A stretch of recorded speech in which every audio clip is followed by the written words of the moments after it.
اللہ رب العالمین نے مسلمانوں پر جتنے بھی مالی عبادات کو لازم فرمایا اس میں ایک مخصوص کنڈیشن سے اس کو معلق فرمایا کہ اگر وہ کنڈیشن پائی جائے، وہ شرائط پائی جائیں تو پھر ان شرائط کے پائے جانے پر وہ مالی عبادات لازم ہوں گے۔ ہر کسی کے لیے ان عبادات کو لازم نہیں فرمایا۔ قربانی کو بھی کچھ شرائط کے ساتھ متعلق فرمایا گیا، اور اس میں سے پہلی شرط یہ ہے کہ مسلمان کا ہونا، یعنی غیر مسلم پر چاہے وہ کسی بھی مذہب سے تعلق رکھنے والا ہو اس کے لیے قربانی واجب نہیں ہے۔ پھر دوسری اس کی شرط یہ ہے کہ عاقل ہونا، یعنی اگر کوئی شخص عقل مند نہیں ہے، پاگل ہے، مجنون ہے، تو چاہے اس کے پاس کتنا ہی مال کیوں نہ ہو اس پر قربانی واجب نہیں ہے۔ پھر بلوغت شرط ہے کہ بالغ ہونا، نابالغ کی ملکیت میں اگرچہ کتنا ہی مال کیوں نہ ہو، یعنی اس کا وارث کوئی اس کے لیے مال چھوڑ کے گیا ہے تو اگرچہ اس کی ملکیت میں بہت زیادہ مال بھی موجود ہو اس پر قربانی واجب نہیں ہے۔ پھر اسی طرح آزاد ہونا، یعنی جو غلامی کا زمانہ تھا کہ غلام بکا کرتے تھے، غلامی کا ایک سلسلہ تھا، تو جو غلامی کا سلسلہ ہو، غلام اگر کوئی شخص ہے تو اس پر قربانی واجب نہیں ہے۔ پھر اسی طرح اگر جو شخص جس پر قربانی واجب ہے اس کے لیے لازم ہے کہ وہ مسافر نہ ہو، یعنی مقیم ہو، مسافر پر قربانی واجب نہیں ہے۔ مسافر اگرچہ کتنا ہی مالدار کیوں نہ ہو، یعنی حالت سفر میں اگرچہ اس کے پاس کتنا ہی مال کیوں نہ ہو اس پر قربانی واجب نہیں ہے۔ ہاں اگر اپنی طرف سے قربانی کرنا چاہتا ہے تو یہ اس کے لیے بڑی فضیلت والا اور اجر والا ایک عمل ہے، اور اللہ رب العالمین قربانی کا بھی اس کو ثواب عطا فرمائے گا۔ اور اس کیفیت کے باوجود، یعنی سفر کے صعوبتوں کے باوجود اس نے اللہ رب العالمین کی اس عبادت کو ادا کیا، سنت ابراہیمی کو ادا کیا، اللہ رب العالمین اسے اس کا صلہ بھی عطا فرمائے گا۔ پھر اسی کے ساتھ ساتھ صاحب حیثیت ہونا، صاحب استطاعت ہونا، یعنی اس کے پاس اگر کوئی بھی ایسی چیز ہے جو حاجت اصلیہ سے زائد ہے، اس کی ضروریات سے زائد ہے، اس کے استعمال کی کوئی چیز نہیں ہے جس کی مالیت 52.5 تولے چاندی کے برابر ہے، اور چاندی کی قیمت میں اتار چڑھاؤ آتا ہے، تو ان ایام میں چاندی کی قیمت کا حساب کر لیا جائے کہ چاندی کی 52.5 تولہ چاندی کی قیمت کیا ہے۔ تو اگر اس کے پاس 52.5 تولے چاندی موجود ہے،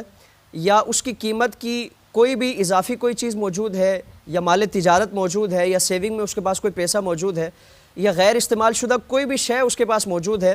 جس کی قیمت 52.5 تولے چاندی کے برابر ہے، تو اب اس پر قربانی واجب ہے۔ اور یہ بھی یاد رکھا جائے کہ جس پر قربانی واجب ہے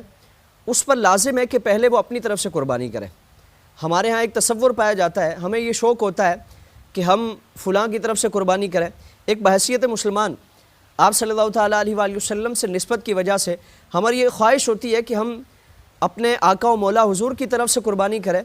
تو لازم یہ ہے کہ پہلے اگر ہم پر قربانی واجب ہے تو ہم اپنی طرف سے قربانی کریں، اور اگر اس کے بعد استطاعت ہے تو ہم آپ صلی اللہ تعالیٰ علیہ وآلہ وسلم کی طرف سے قربانی کریں۔ لیکن اگر استطاعت نہیں ہے، ہماری نیت ہے، ہماری خواہش ہے کہ کاش ہماری خواہش ہوتی تو ہم حضور کی طرف سے یہ عمل کرتے، اور اس عمل کا ثواب آپ صلی اللہ تعالیٰ علیہ وسلم کی بارگاہ میں ہم ہدیہ کے طور پر پیش کرتے، لیکن ہماری حیثیت نہیں ہے تو ہم نے اپنی طرف سے جو قربانی کی ہے اس کا ثواب آپ صلی اللہ تعالیٰ علیہ وسلم کی بارگاہ میں ایصال کر دیں۔ ہماری خواہش کے مطابق، ہماری نیت کے مطابق اور ہماری چاہت کے مطابق اللہ رب العالمین ہمیں اس کا صلہ عطا فرمائے گا۔ تو قربانی جن جن افراد پر یہ شرائط پائی جاتی ہیں ہر ایک پر لازم ہے کہ وہ قربانی کرے۔ پھر اگر کوئی شخص ان شرائط کے باوجود قربانی اگر نہیں کرتا، اس سے پس و پیش سے کام لیتا ہے،